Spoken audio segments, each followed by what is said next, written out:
The New York Times could not be more woke, but it has now printed the most racist thing that I have read for a long time. It's in an article about a global warming scientist, Dorian Abbott, who was about to give a lecture at MIT about climate science, but he got cancelled at the last minute for saying that students should be treated as individuals and not racial types. Which means, of course, that MIT would have cancelled Martin Luther King as well, because he also said, judge not by the colour of their skin, but the content of their character. But, as we now see, what was anti-racist before is racist today.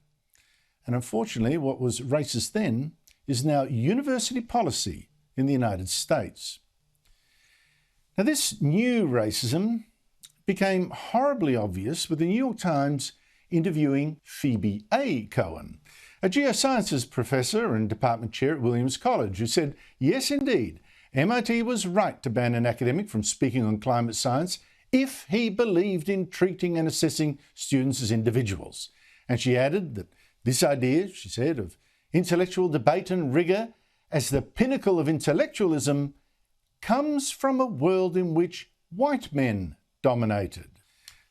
So let's understand this.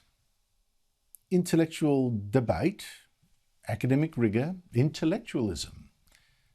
These are just white male ideals, says this professor. And of course, we now know what we think of white men. Intellectual debate, academic rigour and intellectualism, these aren't values from the world of black people? We shouldn't impose such ideals on black people? Is it that maybe they can't cope? Is that what she's suggesting? I don't get it.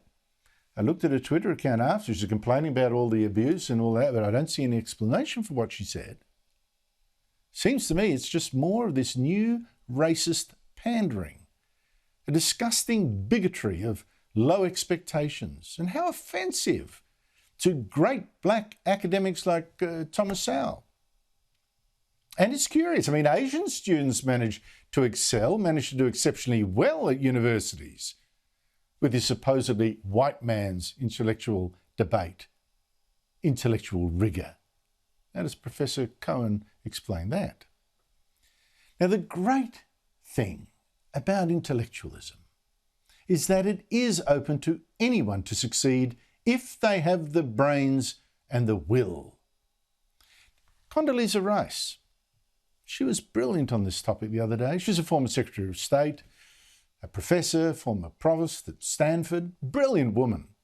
Here she is on The View, pushing back on this toxic critical race theory.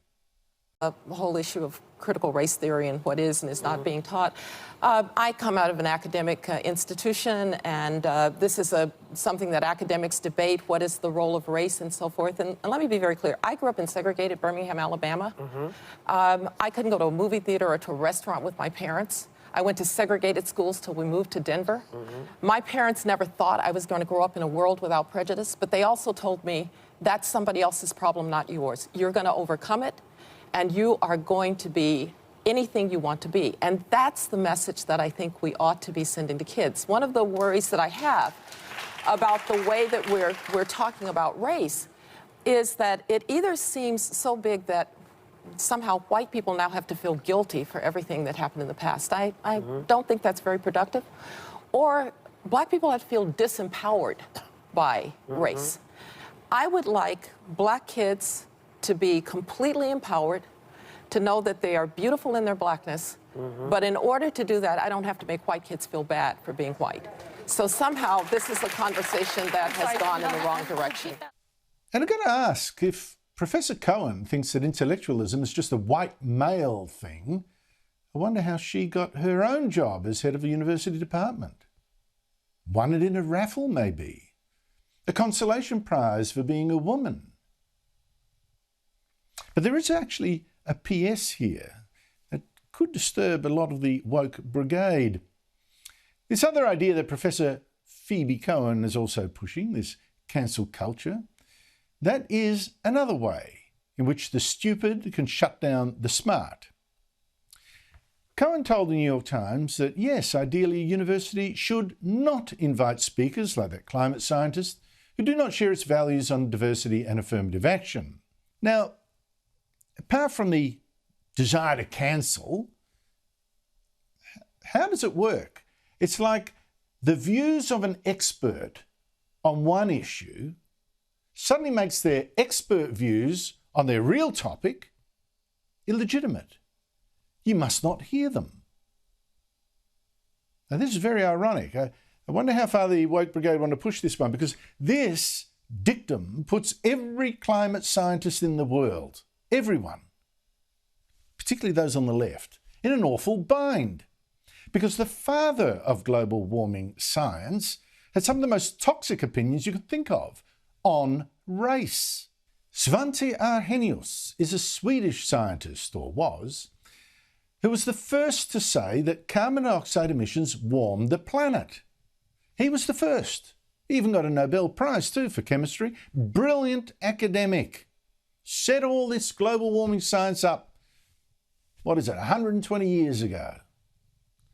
The trouble is, as a human, this man was a disgusting piece of work.